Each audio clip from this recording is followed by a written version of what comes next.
La Bible révèle que la fin de toute chose est proche et que Dieu appelle tout homme à pouvoir se réjouir de la seconde venue de Jésus-Christ. L'objectif de cette présentation est de vous préparer à être du nombre de ceux qui gardent les commandements de Dieu et le témoignage, la foi de Jésus-Christ. Le titre ou tout du moins le thème de ce commeeting est Préparation pour la crise finale. Et le texte de base de ce commeeting est Apocalypse 3, verset 10. Je vous invite à vous rendre avec moi en Apocalypse chapitre 3 et considérons là le verset 10.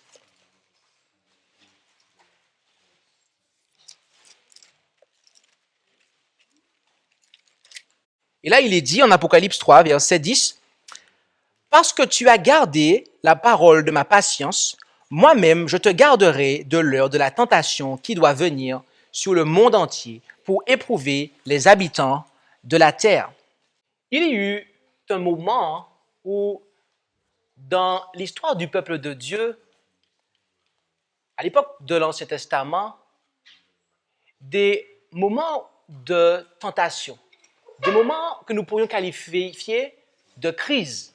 Et tel fut le cas au jour d'Élie, où le peuple d'Israël devait décider de quelle adoration il allait choisir. Et ce fut aussi le cas au jour de Daniel et de ses trois autres amis, où ils devaient décider qui ils allaient honorer, que ce soit que ce soit ce qui nous est relaté en Daniel chapitre 1 ou que ce soit ce qui nous est relaté dans les chapitres qui suivent lors de l'épisode de la fournaise ardente et de la crise de l'image dans la statue de Dura. Eh bien, il y a eu un temps de crise à ces différents moments-là. Mais ici, la Bible nous dit qu'il y aura une tentation qui doit venir non pas seulement en France, non pas seulement aux USA, mais une tentation, l'heure de la tentation qui doit venir sur le monde entier pour éprouver les habitants de la terre.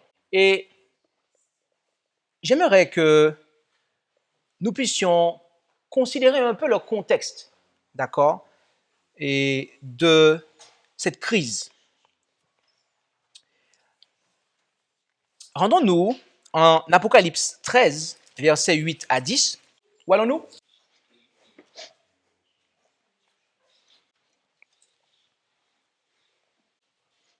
Et là, il nous est dit, « Et tous ceux qui habitent sur la terre l'adoreront, ceux dont les noms ne sont pas écrits dans le livre de vie de l'agneau qui a été immolé dès la création du monde. Si quelqu'un a des oreilles, qu'il écoute. Si quelqu'un mène en captivité, il ira en captivité. Si quelqu'un tue avec l'épée, il faut qu'il soit tué lui-même avec l'épée. C'est ici la patience et la foi des saints. » Ici, on nous parle avec un langage, avec un vocabulaire, de cette crise, de cette heure de tentation. Car, voyez-vous, il est question ici de tous ceux qui habitent sous la terre. Ils l'adoreront. Et on nous parle au verset 10 de la patience et de la foi des saints. Donc, nous avons là un texte qui nous permet de contextualiser ce dont il nous est dit, ce qui nous est dit tout du moins en Apocalypse 3 et au verset 10. Et j'aimerais introduire cela pour ceux qui n'auraient peut-être jamais étudié la prophétie de Daniel et de l'Apocalypse. Mais ici, en fait, il est question d'une bête, tel qu'il nous est dit à partir du verset 1, qui monte de la mer. OK? Et nous savons que dans la prophétie, la mer est le symbole des peuples. Et une bête est un symbole d'une puissance. Ainsi, c'est une puissance qui arrive à l'existence là où existent des peuples. Et on nous dit que le dragon, qui représente ici en fait l'Empire romain, eh bien, lui donne sa force, son trône et un grand pouvoir. Ici, il s'agit de cette bête qui monte de la mer, il s'agit de la Rome papale. La Rome papale qui a reçu sa force, son trône et son grand pouvoir de ce dragon qu'est la Rome païenne. Et on nous dit que l'une de ses têtes fut blessée à mort, mais que cette plaie mortelle fut guérie. Et voyez-vous, cette plaie mortelle a été donnée par la France à la papauté à la fin de la période des 1260 jours qui s'est terminée en 1798. Mais pendant tout ce temps, pendant ces 1260 années qui se terminèrent en 1798, eh bien, cette puissance a régné sur la face de la terre. Et voyez-vous, mais on nous dit que sa plaie mortelle, cette blessure mortelle a été guérie. Cette blessure mortelle a été guérie. Et il va y avoir à nouveau un temps où, cette fois-ci, eh bien, le monde entier, véritablement le monde entier, sera concerné à nouveau par l'activité de cette puissance. Et c'est ce que nous dit, en tout cas, Apocalypse 13, à la lumière d'Apocalypse 14. En effet, car en Apocalypse 14, lorsque nous lisons, et je vous invite à vous rendre avec moi du verset 14 au verset 16, Apocalypse 14, verset 14 à 16, il est dit, « Et je regardais encore, et voici, il y avait une nuée blanche, et sur la nuée, quelqu'un assis qui ressemblait au Fils de l'homme, ayant sur sa tête une couronne d'or, et ayant en sa main une faux tranchante. Et un autre ange sortit du temple, criant d'une voix forte à celui qui était assis sur la nuée, « Jette ta faux et moissonne, car le temps de moissonner est venu, parce que la moisson de la terre est mûre. » Alors celui qui était assis sur la nuée jeta sa faux sur la terre, et la terre fut moissonnée. En Matthieu 13, verset 39, Jésus nous dit que la moisson correspond à la fin du monde. Donc, par conséquent, ici, il nous est représenté la fin du monde lorsque Jésus revient. C'est clair pour vous? Et savez-vous qu'est-ce qui se passe avant la fin du monde? Le texte nous l'a dit. Juste avant que cela ne se produise, il y a une triple proclamation. Dieu envoie un triple message, du verset 6 jusqu'au verset 12. Et de manière intéressante, le troisième de ces messagers déclare la chose suivante. Et un troisième ange les suivit en disant d'une voix forte, « Si quelqu'un adore la bête qui sort de la mer, en Apocalypse 13, et son image. » Oui, l'image, eh bien, qui est érigée par la bête qui sort de la terre, dont il nous est parlé à partir du verset 11 d'Apocalypse 13. Eh bien, ce troisième ange nous met en garde contre ces deux puissances et leur activité. Si quelqu'un adore la bête et son image, dit-il, et s'il en prend la marque au front ou à la main, il boira aussi du vin de la colère de Dieu, du vin pur préparé dans la coupe de sa colère. Et il en sera tourmenté dans le feu et le soufre en présence des saints anges et de l'agneau. Et la fumée de leur tourment montera au siècle des siècles, et ils n'auront aucun repos, ni le jour, ni la nuit, ceux qui auront adoré la bête et son image, et quiconque aura pris la marque de son nom.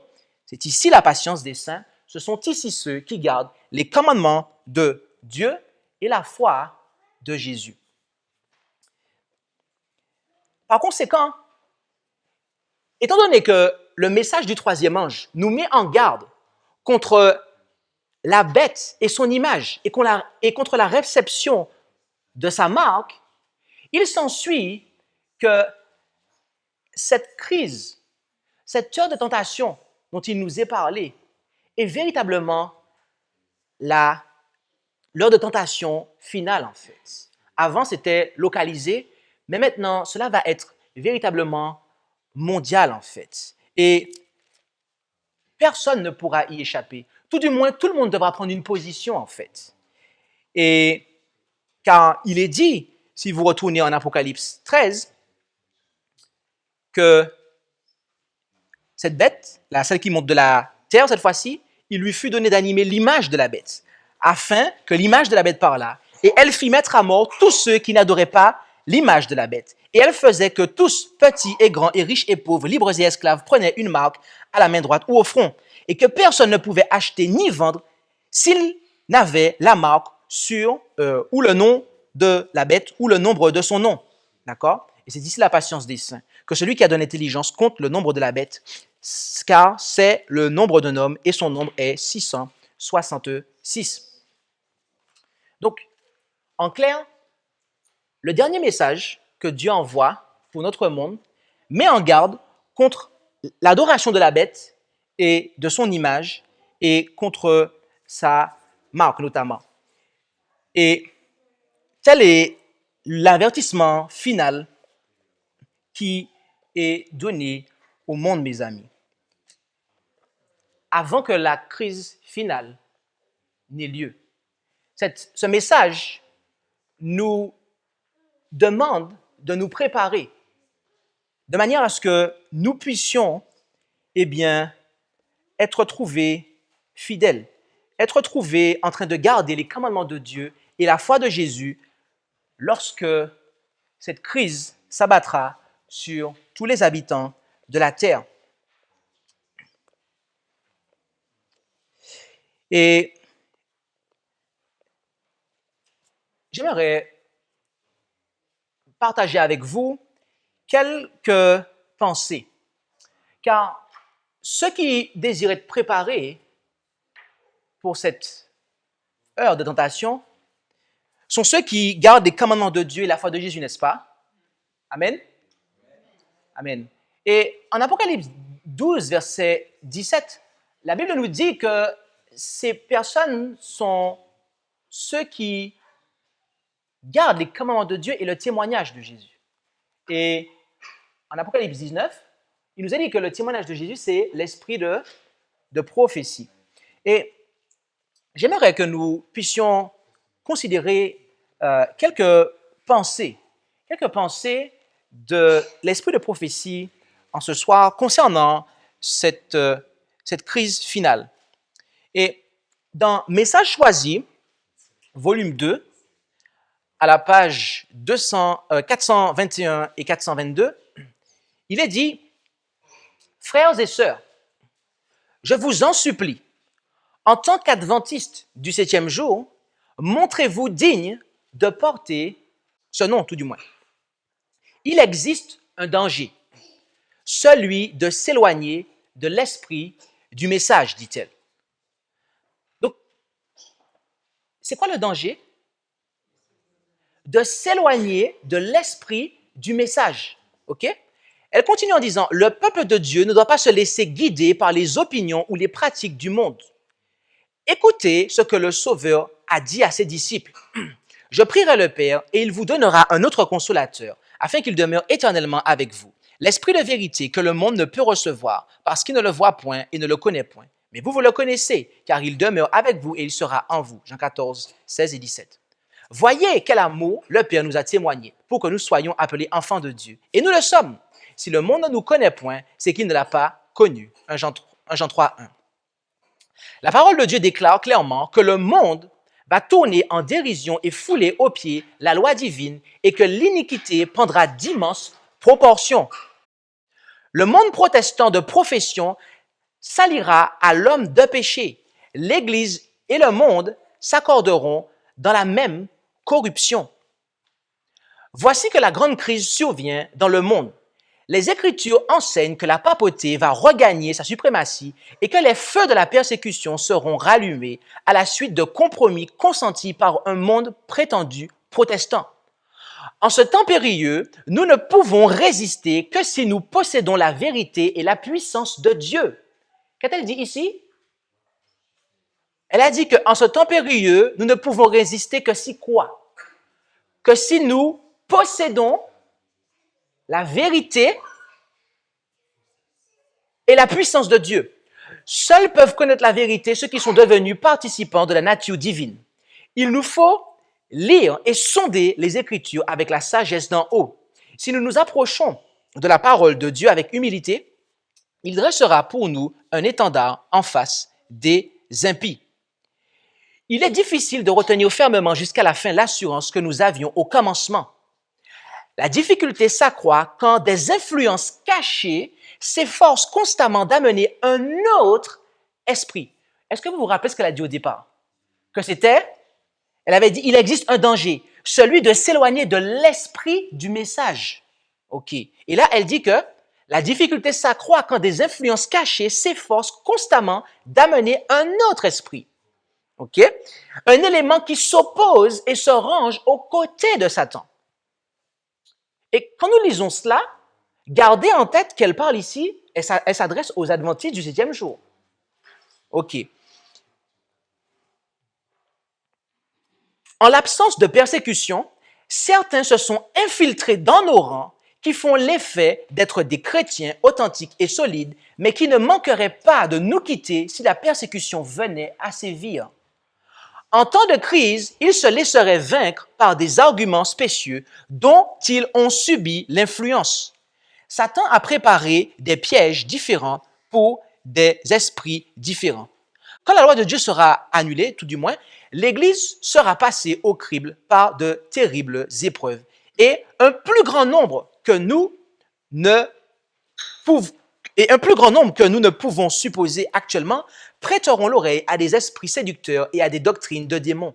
Au lieu de se trouver affermis quand ils sont serrés de près par les difficultés, plusieurs montrent qu'ils ne sont pas des sarments vivants du cep divin. Ils ne portent aucun fruit. Aussi seront-ils retranchés par le divin vigneron. Ici, la messagère parle en fait du message en nous disant qu'il y a un danger en fait. Il y a un danger qui est celui de s'éloigner de l'esprit du message et de se joindre en fait à l'apostasie. Et ça parce qu'en fait, il y aurait eu une infiltration en fait de l'ennemi dans nos rangs. Et cela aurait notamment causé le fait qu'on s'éloigne de l'esprit du message, ou cela tout du moins causerait ou provoquerait qu'on s'éloigne de l'esprit du message. J'aimerais vous poser une question. Lorsque vous êtes un ange de lumière et que vous voulez piéger tous les habitants de la terre, et notamment le peuple de Dieu, allez-vous faire venir allez-vous précipiter la crise sur le peuple de Dieu en un jour? Non, mes amis, non. Vous allez calculer votre coût pour être sûr de séduire le maximum de personnes, en fait. Pour être sûr de séduire le maximum de personnes. Et voilà ce dont elle nous parle, en fait. D'accord? Et mes amis, nous sommes en train de vivre cela, en fait. L'ennemi a déjà infiltré le mouvement adventiste pour tâcher de faire perdre au plus grand nombre l'esprit du message, en fait, en introduisant un esprit différent. Les paroles que je vous ai dites sont esprit et vie, a dit Jésus. On peut prêcher un message que l'on va qualifier d'être le message des 3 anges et le faire s'intituler le message des 3 anges, mais en fait, l'esprit du message est différent, en fait. Ces paroles qui contiennent ce message sont différentes. On dit qu'il est le message des 3 anges, mais en fait, c'est un autre message.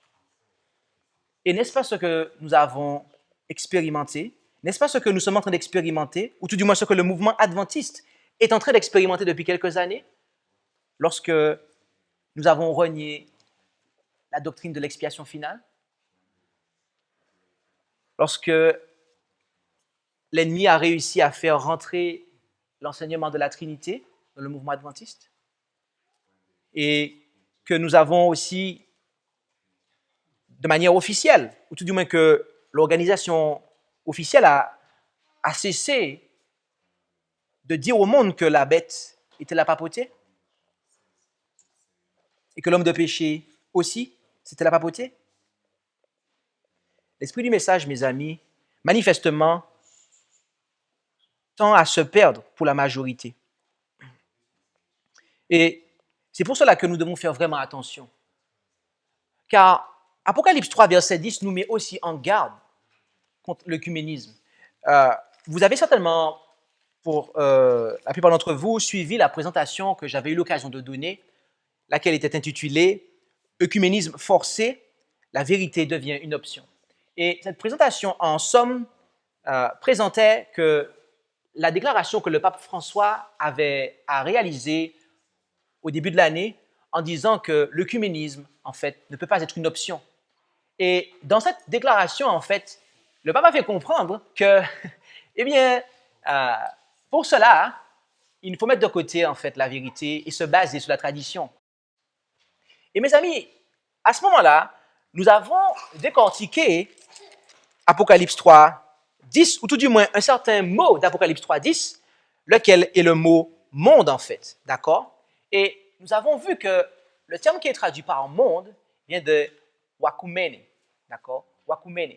Et lorsque vous étudiez ce terme « wakumene », vous le voyez apparaître plusieurs fois, en fait, le terme grec, vous le voyez apparaître plusieurs fois dans le Nouveau Testament, dans le texte grec.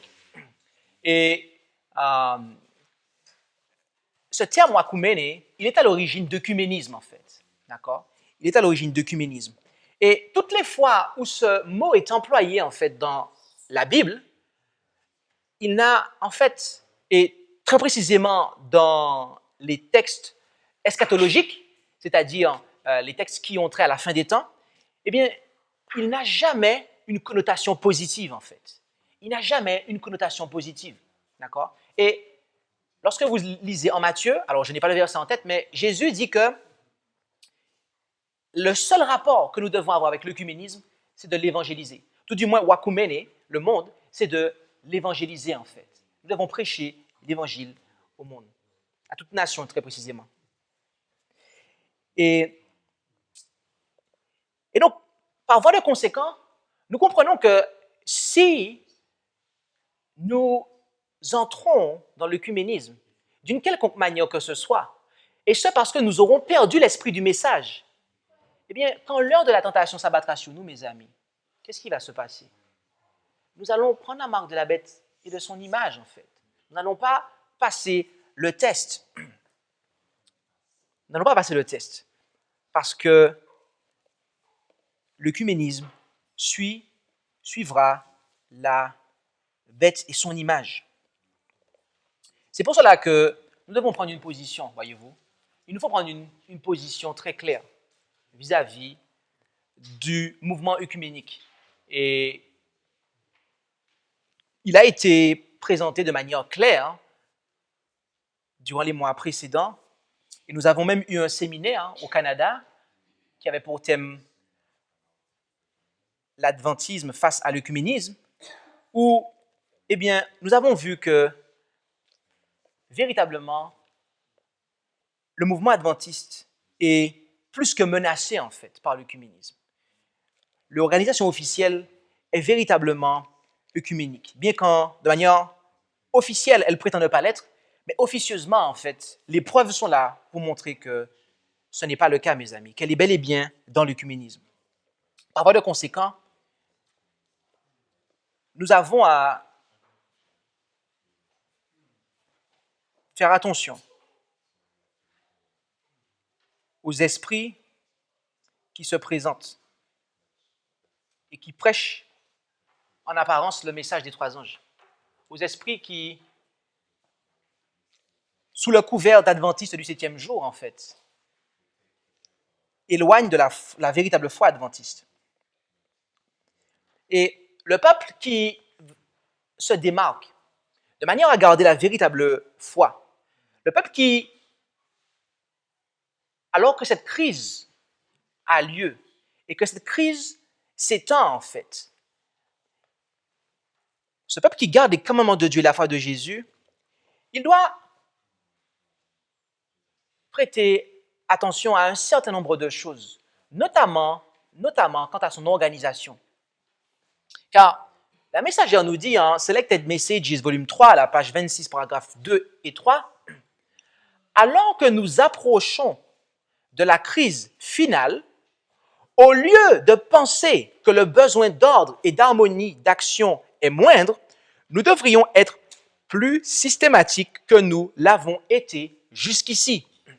Tous nos travaux doivent être menés selon des plans bien établis.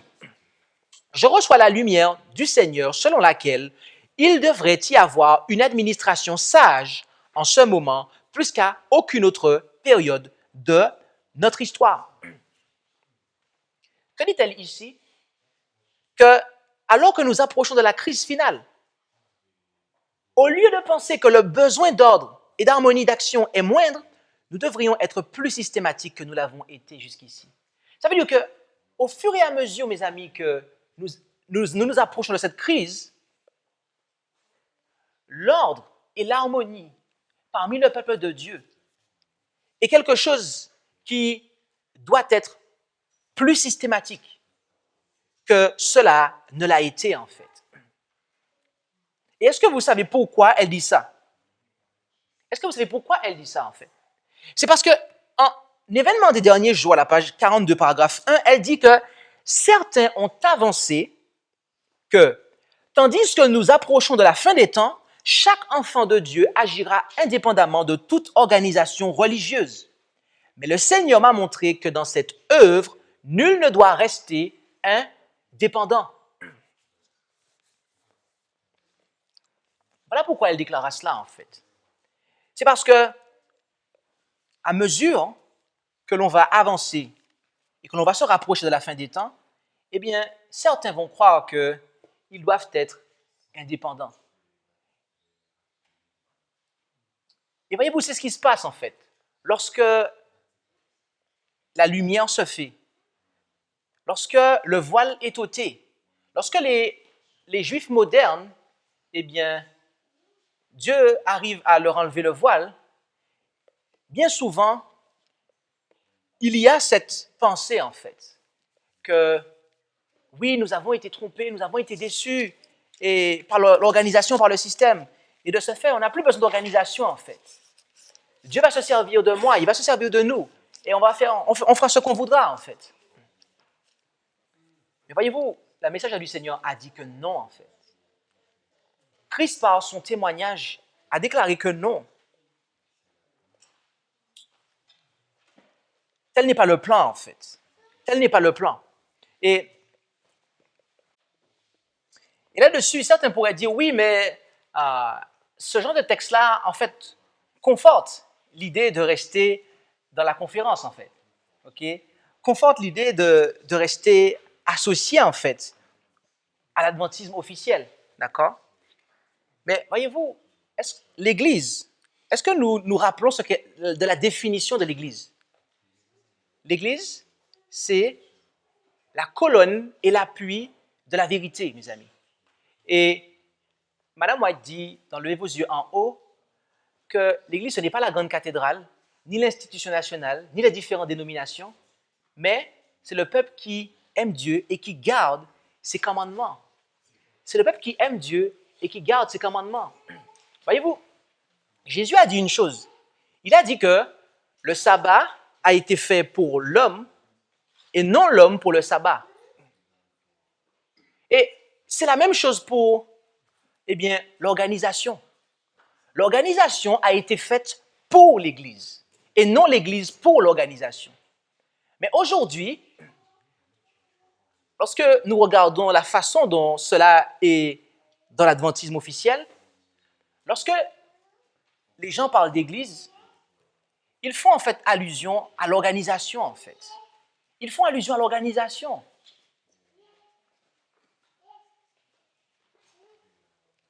Ils font allusion à l'organisation. Récemment, quelqu'un m'a dit, il est employé de l'Église.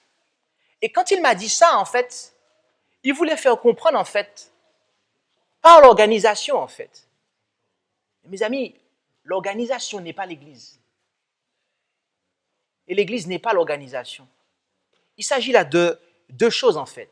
L'Église doit être organisée. L'Église a besoin d'organisation. Mais l'organisation n'est pas l'Église. Et voyez-vous, il y a véritablement un besoin de comprendre ces choses, notamment pour nous, en fait, qui avons ce désir de faire avancer l'œuvre. Car, voyez-vous, si nous n'avançons pas de manière ordonnée, est-ce que vous pensez que l'œuvre pourra être menée à bien? Est-ce que vous pensez que la vérité présente pourra être proclamée jusqu'aux confins de la terre? En aucune manière, mes amis. En aucune manière. C'est pour cela que celles et ceux qui gardent les commandements de Dieu et qui sont sortis de Babylone, de la mère et de ses filles, doivent prier et œuvrer pour que l'Église du Christ soit organisée. Mais pensez-vous que, en matière de préparation pour la crise finale, cela ne concerne que les adultes? Les enfants? On m'a dit les enfants. C'est vrai que ma question ne laissait pas le choix. Est-il possible, sincèrement, dites-moi la vérité, est-il possible que des enfants puissent passer à travers cette crise finale qui est devant nous et être sauvés? Est-il possible que des jeunes, je vais prendre ce terme-là, est-il possible que des jeunes, les jeunes qui expérimenteront cette crise finale, ils passent à travers et de manière victorieuse? Je vais reprendre ma question encore une fois. Est-il possible que la jeunesse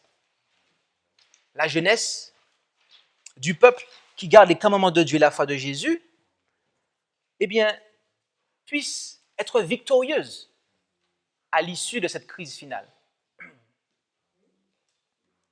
La réponse n'est pas très claire pour tout le monde apparemment, parce que je n'ai entendu qu'un seul oui. Permettez-moi de vous dire que, bien évidemment, que oui, mes amis. N'avons-nous pas 4 jeunes hommes à Babylone qui sont arrivés et qui se sont montrés être des exemples en matière de tempérance? Et après, lorsque 3 d'entre eux se sont retrouvés dans la plaine de Dura, n'ont-ils pas résisté face à ce type, face à cette crise de la statue toute d'or qu'on les avait obligés à adorer? Il y a eu des jeunes, n'est-ce pas? Amen. Et la Bible nous dit même en Psaume 119,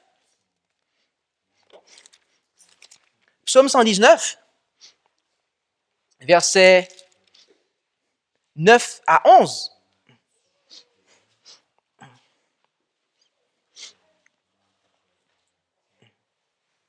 qu'il est possible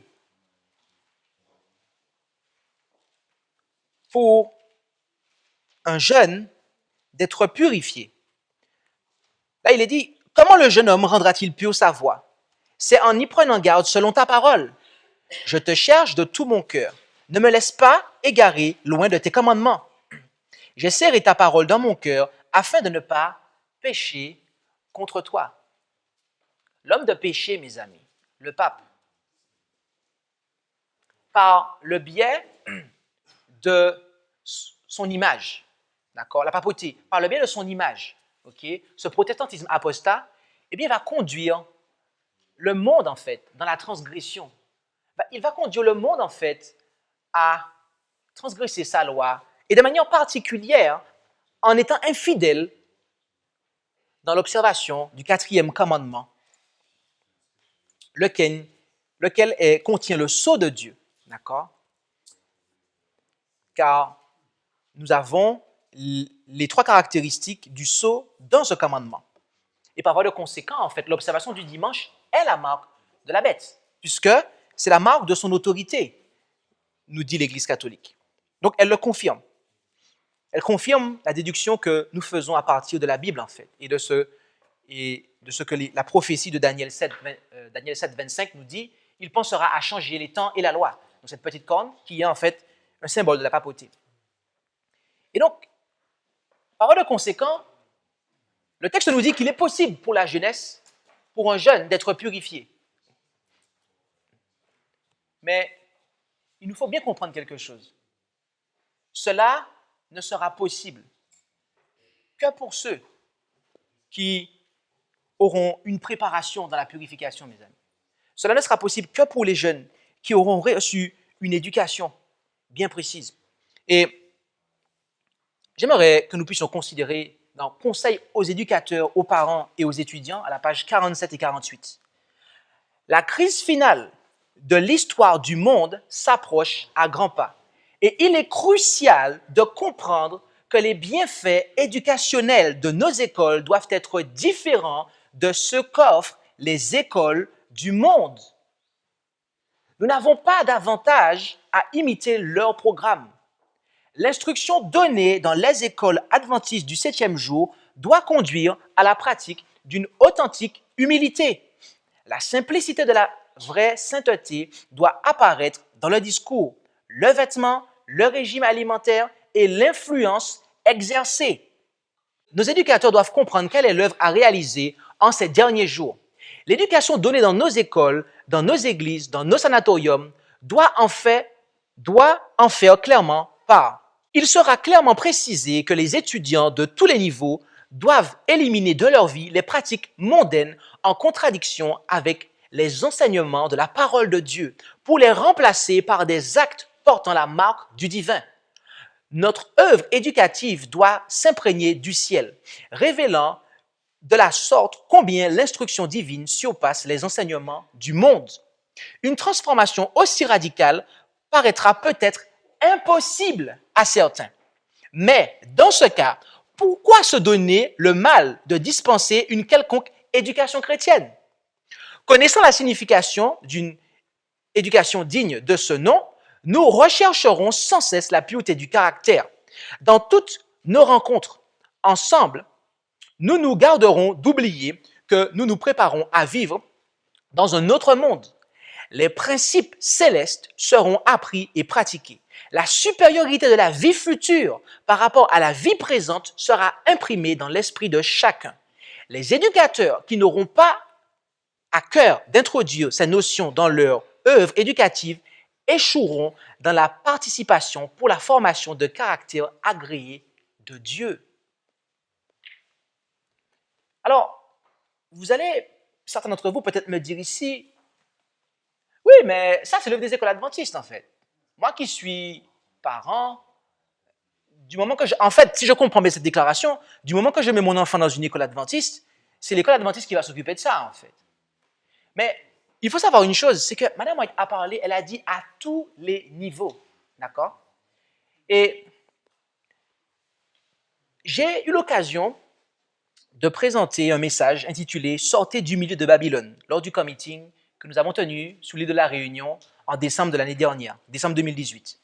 Et dans ce message, nous avons démontré, avec la Bible et l'esprit de prophétie, que le plan de Dieu, mes amis, pour l'éducation d'une jeunesse qui, à la lumière de ce que nous avons lu là, en fait, eh bien, purifie sa vie et est capable de résister à l'épreuve, eh bien, cela se joue notamment dans le premier degré, en fait, d'accord?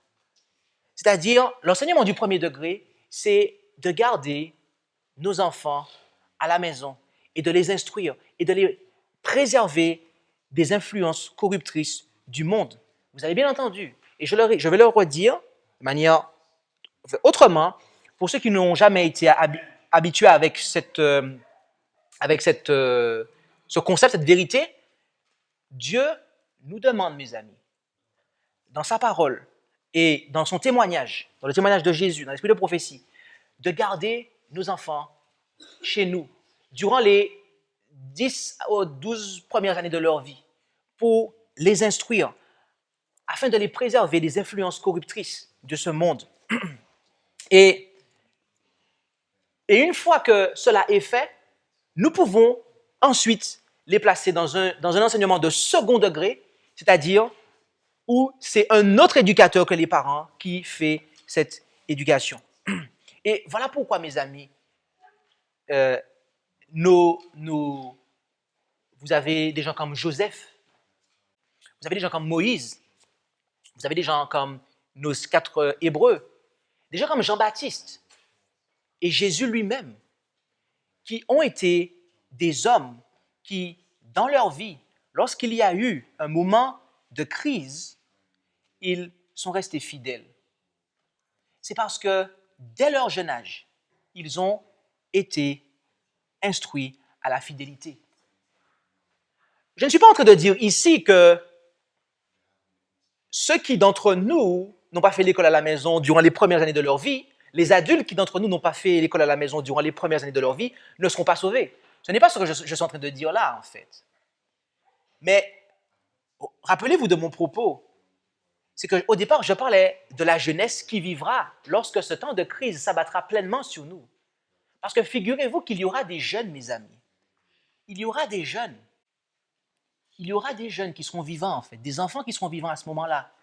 Lorsque la marque de la bête va arriver, en fait. D'accord? Il y aura des jeunes qui seront vivants, en fait. Il y aura des adultes qui se seront repentis, qui auront donné leur vie à Jésus, etc. Mais il y aura des jeunes.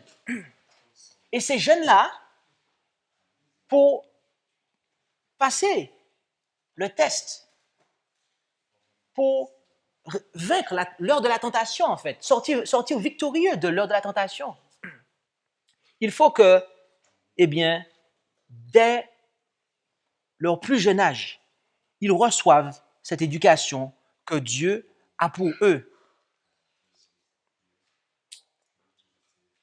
Et dans cette éducation, mes amis, il n'y a pas à imiter les programmes du monde, nous dit-elle. D'accord? Et c'est une éducation, nous est-il dit, il sera clairement précisé que les étudiants de tous les niveaux doivent éliminer de leur vie les pratiques mondaines en contradiction avec les enseignements de la parole de Dieu pour les remplacer par des pratiques portant la marque du divin. Et après, il est question de formation du caractère. Dans la conception divine, l'éducation n'est pas simplement apprendre à un enfant 2 plus 2. Ça tape de 1, ça tape de 2, ça tape de 3, de 4, de 5. À la grammaire, l'orthographe, un peu de science, un peu... C'est pas ça l'éducation selon Dieu, en fait. Il s'agit véritablement de toute la formation de l'esprit, en fait, du caractère de l'enfant, en fait. Et en tant que parent, et je m'adresse ici aux parents, et j'aimerais vous dire la chose suivante.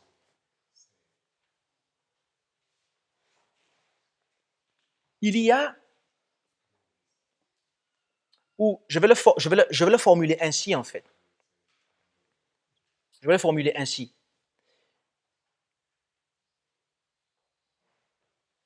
L'éducation de l'enfant, en fait,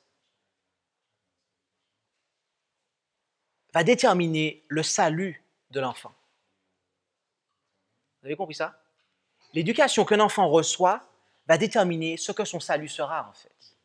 D'accord? Et je n'ai pas apporté la citation ici, mais dans un autre ouvrage, Conseil pour l'Église, je crois, elle dit cela, en fait. Elle lie la rédemption avec l'éducation, en fait. Par conséquent, si j'ai la possibilité, je dis bien, si j'ai la possibilité d'éduquer mon enfant, d'appliquer le plan de Dieu, et que je ne l'applique pas, à ce moment-là, je suis volontairement en train, en fait, de placer mon enfant dans une mauvaise situation, en fait. Je dis bien, si j'ai la possibilité, j'insiste, parce qu'il y a des parents qui n'ont pas cette possibilité. D'accord? Ils n'ont pas cette possibilité. Parce que le plan de Dieu n'a pas été pleinement réalisé. L'idéal de Dieu, je veux dire, l'idéal de Dieu n'a pas été pleinement réalisé et n'est pas encore pleinement réalisé dans leur vie. D'accord? Parce que, voyez-vous, le mariage est voulu par Dieu comme plan pour éduquer les enfants. D'accord? Et donc, des fois, il y a des situations où un parent est manquant et il va être très difficile pour un parent de bien proposer cette éducation à son enfant. D'accord? Et là, il y a deux choix qui s'imposent. C'est soit, eh bien, à ce moment-là, l'idéal de Dieu peut être atteint, d'accord? Ou sinon, il y a association de mères qui œuvrent ensemble pour faire l'éducation aux enfants, d'accord? Et parce que voyez-vous, si donc voilà ce que je voulais apporter par rapport à ceux qui ne peuvent pas, en étant seuls, faire l'éducation aux enfants. Mais maintenant, pour ceux qui ne sont pas seuls, d'accord? Pour les enfants qui sont dans les parents, des enfants qui sont dans un foyer, je dirais, qui n'a pas subi de dommages, d'accord? Qui n'a pas été détruit, d'accord? Ne pas proposer, ne pas donner cette éducation à son enfant, comme je le disais tout à l'heure, c'est menacer le salut de l'enfant, tout simplement, en fait. Et je vais vous dire quelque chose. Si je ne peux pas, ou tout du moins, je vais prendre la situation ainsi, si deux parents, un père et une mère, ne peuvent pas donner cette éducation à leur enfant, en fait, ce qui contribue à son salut, en fait, ils sont en train de mettre eux-mêmes leur salut en danger, en fait. Vous avez suivi ça? Ils sont eux-mêmes en train de mettre leur salut en danger. Car si je ne peux pas instruire mon enfant, alors que j'ai la possibilité de le faire, si je ne peux pas instruire mon enfant comme Dieu me le demande, alors que j'ai la possibilité de le faire, et que Dieu me fait la grâce de pouvoir le faire, parce que ce que Dieu nous commande, il nous permet aussi de le faire. Mais si je refuse, mes amis, à ce moment-là, c'est mon salut que je mets en question, en fait. Et à l'issue de cette crise, mes enfants ne seront pas avec moi. Et vous pensez que Dieu va... Qu'est-ce que vous pensez que Dieu va dire si ce n'est pas le cas? Où sont les enfants que je t'ai donnés? Ils sont où? Ils sont où? Parce qu'il fallait les préparer pour la crise eux aussi. Il fallait les préparer. Donc, ce n'est pas une petite chose, mes amis. Ce n'est pas une petite chose. Mais il y a une bonne nouvelle ici. Il y a une bonne nouvelle. Et c'est que nous avons la promesse. Nous avons la promesse que nous allons eh bien, passer ce test haut la main. Je répète, nous avons la promesse qui nous a été faite que nous allons passer ce test haut la main. Vous ne me croyez pas? Vous me dites, ah non, je suis sûr que vous vous dites, attends pasteur, attends. Tu es en train de nous dire que, tu es en train de nous présenter tout un plan là, bien compliqué, hein? Et tu es en train de nous dire derrière ça que on va passer le test haut la main.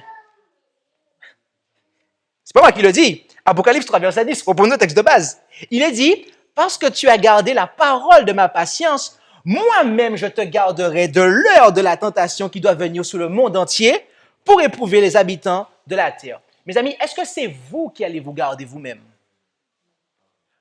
Est-ce que c'est vous? Non. C'est qui? C'est qui? Dieu. Mais qui est-ce qui parle très précisément ici? C'est Jésus, le vainqueur, n'est-ce pas? Amen. C'est Jésus lui-même, mes amis, qui va nous garder. Et quand Jésus garde quelque chose, mes amis, lui qui a vaincu le monde, lui qui a vaincu l'ennemi, et il a vaincu au ciel, une première fois, mais aussi une deuxième fois sur terre. Ça veut dire que maintenant qu'il est au ciel et qu'il réalise, et qu'il est dans la phase finale de son œuvre, il peut nous garder, mes amis. Et on a l'assurance qu'il va nous garder. Donc, nous allons passer le test haut la main. Mais cependant, il y a une condition. Il y a une condition. C'est qu'il dit, parce que tu as gardé la parole de ma patience. Parce que, donc, autrement dit, si on garde, eh bien, à ce moment-là, il va nous garder.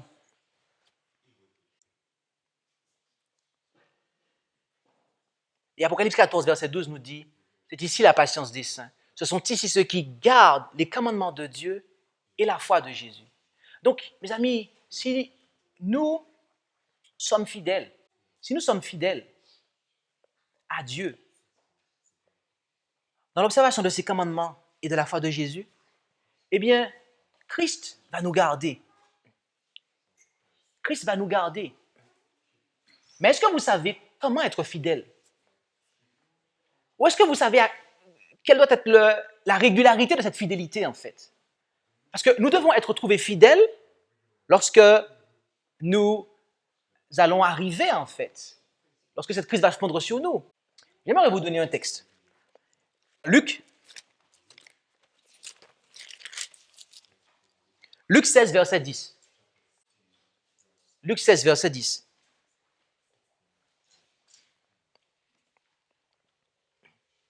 Luc 16, verset 10, et là il est dit, « Celui qui est fidèle dans les petites choses sera aussi fidèle dans les grandes. Et celui qui est injuste dans les petites choses sera aussi injuste dans les grandes. » Mes amis, nous ne pouvons pas être trouvés fidèles lorsque la crise fondra sur nous si, jour après jour, nous ne sommes pas fidèles. Si, jour après jour, nous ne persévérons pas dans les commandements de Dieu et la foi de Jésus. C'est pour cela que nous devons réaliser que cette préparation pour la crise finale ne va pas se faire durant ce camp meeting, que cette préparation pour la crise finale ne va pas se faire, eh bien, la veille où, eh bien, le monde va connaître la propagation du décret au commandant, eh bien, de prendre la marque de la bête, et que cette préparation ne va pas non plus se faire pendant 3 heures le sabbat matin parce que nous allons écouter un service ou écouter des prédications. Non, mes amis, cette préparation se fait jour après jour, dans les petites choses. Et je le dis aussi aux jeunes, en fait, aux jeunes comme aux adultes. Si, comme les 3 jeunes Hébreux, dans la plaine de Dura, en face de la statue, si comme eux, vous voulez être fidèles lorsque, eh bien, on va imposer, en fait, la marque de la bête, eh bien, il vous faut, jour après jour, eh bien, craindre Dieu et lui donner gloire. Jour après jour, lui être fidèle dans l'observation de ses commandements et de la foi de Jésus. Et ce n'est qu'ainsi, en fait, que l'on peut être fidèle lorsque survient une crise beaucoup plus importante qui viendra en réalité ébranler toute notre foi, en fait. Voilà le fond, en fait, de cette préparation. C'est jour après jour, chercher à mettre en application la parole de Dieu. Et il y a cette promesse qui est en accord avec ce que nous avons lu en Apocalypse 3, verset 10, dans Témoignage pour l'Église, volume 3, page 9 et paragraphe 1, la grande crise est sur le point d'éclater. Pour affronter les épreuves et les tentations, pour nous acquitter de nos devoirs, il nous faudra une foi persévérante. Mais il est possible d'en triompher glorieusement. Aucune âme qui veille, prie et croit ne tombera dans les filets de l'ennemi. Amen. Aucune âme qui veille, prie et croit ne tombera dans les filets de l'ennemi. Voilà, mes amis, ce qui est devant nous. Voilà, mes amis, ce qui est devant nous. C'est pour ça, plaise à Dieu que nous puissions reconnaître nos faiblesses. Plaise à Dieu que nous puissions reconnaître notre notre nudité. Plaise à Dieu, chers amis, que nous puissions reconnaître notre pauvreté, notre caractère misérable et notre aveuglement. Vous allez me dire, mais là si on fait allusion au message de la Odyssée, là. Exactement, oui. Exactement. Plaise à Dieu que nous puissions accepter le message à la Odyssée, mes amis. Parce que la promesse d'être gardé par Christ lors de cette heure de la tentation est donnée à la fin, et vers la fin du message à l'église de Philadelphie. Vous avez suivi ça? La promesse, je reprends, d'être gardé par Christ à la fin, tout du moins durant l'heure de la tentation qui va s'abattre sur le monde, est donnée à l'église de Philadelphie. Par conséquent, si nous n'avons pas cette expérience de l'église de Philadelphie, mes amis, mais que nous restons dans l'état de la Odyssée, et que nous disons que, eh bien, je suis riche, je me suis enrichi, je n'ai besoin de rien, en fait.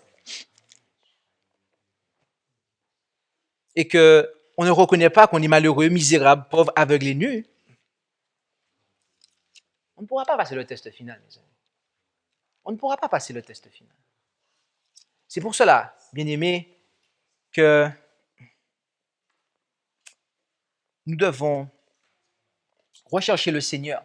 Et c'est ce que nous allons, avec la grâce de Dieu, tâcher d'entreprendre durant ce camp meeting. Car nous allons ébaucher cette préparation pour la crise finale.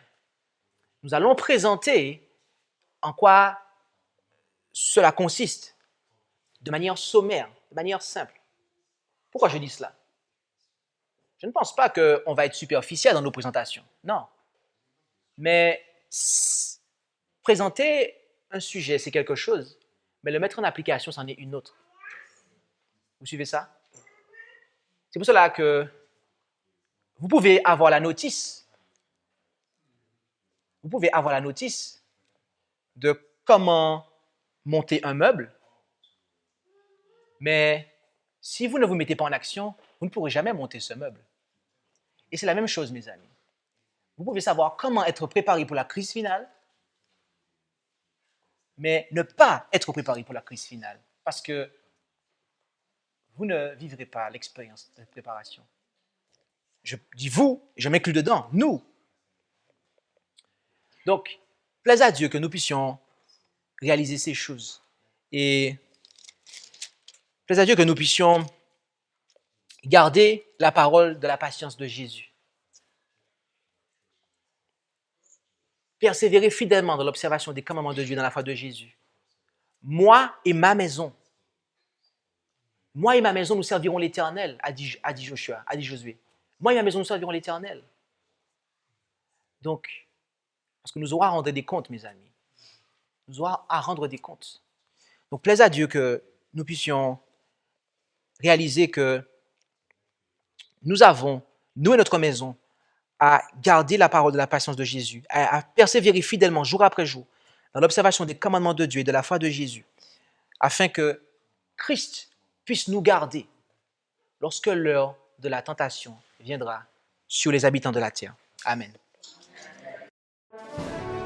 Merci d'avoir écouté cette présentation avec intérêt.